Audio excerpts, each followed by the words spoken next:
निलेशजी, जेव्हा मायक्रोसॉफ्टच्या सत्या नडेलांचं एक प्रेझेंटेशन जे जगभरामधल्या मायक्रोसॉफ्टशी संबंधित लोकांसाठी आणि जगभरासाठी होतं, त्याच्यामध्ये त्यांनी शेतीमध्ये AI किंवा आर्टिफिशियल इंटेलिजन्स, कृत्रिम बुद्धिमत्ता काय प्रकारे काम करू शकते याच्याबद्दल बोलताना जेव्हा बारामतीच्या तुमच्या सेंटरचा उल्लेख केला, तेव्हा खऱ्या अर्थानं म्हणजे आम्हाला सगळ्यांनाच कळलं की असा काहीतरी प्रयोग होतो आहे आणि तो बारामतीमध्ये होतो आहे.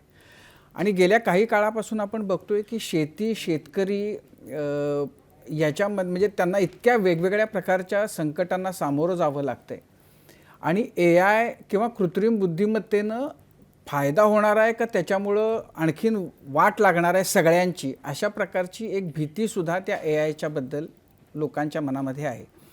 तर त्या पार्श्वभूमीवर तुम्ही लोक जे काही शेतामध्ये AIचे प्रयोग करत आहात आणि भविष्यातली शेती कशी असणार आहे किंवा कोणत्या दिशेनं जाऊ शकणार आहे याचं जे प्रात्यक्षिक दाखवत आहे सगळ्यांना, त्याच्याबद्दल अर्थातच आमच्यासकट सगळ्यांना खूप उत्सुकता आहे. आणि आज जेव्हा कट्ट्याला सुरुवात करताना हे तुम्ही सगळे जे काही मांडून ठेवले त्याच्यामुळे तर उत्सुकता आणखीन वाढीला लागली आहे. तर मुळामध्ये म्हणजे बेसिकली जाणून घ्यायचं आहे की तुम्ही प्रयोग जे करता आहात, जी भविष्याची शेती असणार आहे, पुढच्या 2-5 वर्षांपासून हजारो वर्ष कदाचित पुढं ती चालू शकेल, अशी जी शेती असणार आहे ते काय आहे, प्रयोग काय आहे हा? ओके, धन्यवाद. ॲग्रिकल्चर डेव्हलपमेंट ट्रस्टची स्थापनाच या उद्देशानं झाली की शेतकऱ्यांना सीइंग इज बिलिव्हिंग या संकल्पनेतून प्रक्षेत्रावर येऊन जे तंत्रज्ञान आहे म्हणजे बघा, सीइंग इज बिलिव्हिंग म्हणजे बघा आणि मग तुम्ही आत्मसात करा. अशा पद्धतीचं एक इकोसिस्टीम आम्ही ॲग्रिकल्चरल डेव्हलपमेंट ट्रस्टला उभारली.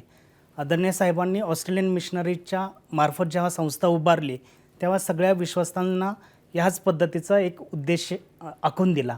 आणि ह्याच्यातून माननीय प्रतापराव पवार जेव्हा लंडनला गेले, ऑक्सफर्ड विद्यापीठाचे संचालक, आर्टिफिशियल इंटेलिजन्स विभागाचे प्रमुख डॉक्टर अजित जावकर सर यांची त्यांची ओळख झाली.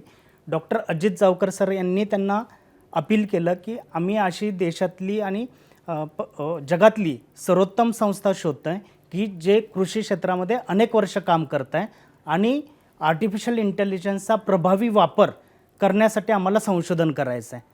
प्रतापराव पवार साहेब आमच्या ॲग्रिकल्चर डेव्हलपमेंट ट्रस्टचे विश्वस्त आहेत. त्यांनी मला त्यांच्याशी संपर्क करून दिला. डॉक्टर अजित जावकर सरांना मी इन्व्हाइट केलं बारामतीला. ट्रस्टची सगळी माहिती दिली, ट्रस्टच्या विविध प्रकल्पांची माहिती दिली, आमचे सगळे एक्सपर्ट सब्जेक्ट मॅटर स्पेशालिस्टचं इंटरॅक्शन केलं.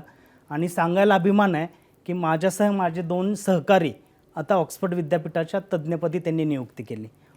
म्हणजे काय झालं, आम्ही आता आर्टिफिशियल इंटेलिजन्सचं ॲप्लिकेशन जेव्हा ॲग्रिकल्चरमध्ये करतो, ऑक्सफर्ड विद्यापीठाचे जे कोर्सेस आहेत त्या कोर्सला आम्ही त्या मार्गदर्शक म्हणून भूमिका जगभरातल्या शेतकऱ्यांना, जगभरातल्या युवकांना ऑक्सफर्डमार्फत जे रजिस्टर विद्यार्थी असतील त्यांना अशा पद्धतीनं आम्ही जवळजवळ 126 देशातील लोकांना मार्गदर्शन करत आहेत. अच्छा. या प्रक्षेत्रावर centre of excellence on farm wives हा वॉशिंग्टन DC प्रकल्प चालतो.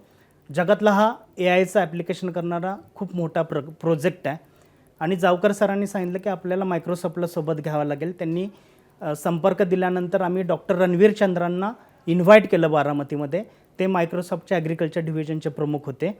त्यांनी सांगितलं की इतकी चांगली काम करणारी संस्था आहे, आपण निश्चित संशोधन करू आणि centre of excellence on farm wives हे जे पथदर्शी रिसर्च सेंटर आहे जगातलं एकमेव, त्याची दुसरी ब्रांच ॲग्रिकल्चर डेव्हलपमेंट ट्रस्ट बारामतीमध्ये उभारली गेली. आणि त्याच्यातून तुम्ही जो प्रश्न विचारला, भविष्यातील शेती फार्म ऑफ द फ्युचर आम्ही 2022 साली उभारलं. विविध पिकांवर ॲप्लिकेशन ऑफ AI केलं. त्याचं तंत्रज्ञान कशा पद्धतीनं सक्सेस होईल ह्यासाठी सर्व टीमनं असंख्य वेळ आणि असंख्य रिसोर्सेस पूल करून काम केलं. ऑक्सफर्डचे 13 सायंटिस्ट, मायक्रोसॉफ्टचे 72 सायंटिस्ट, ॲग्रिकल्चर कॉलेजचे बारामतीच्या सायंटिस्ट आणि कृषी विज्ञान केंद्र बारामतीचे सायंटिस्ट या सगळ्यांनी एक दिलानं काम केलं. आणि ऊस या पिकावर पहिलं अल्गोरिदम तयार केलं, त्यानंतर हॉर्टिकल्चर क्रॉपवर अल्गोरिदम तयार केलं, त्यानंतर आता तूर आणि कांदा या पिकावर हे आपण चाललो आहे.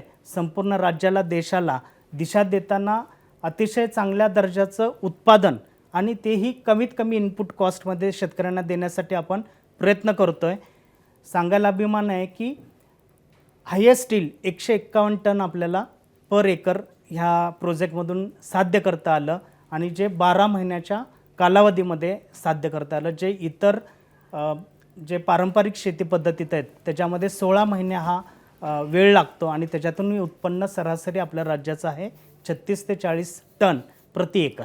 आता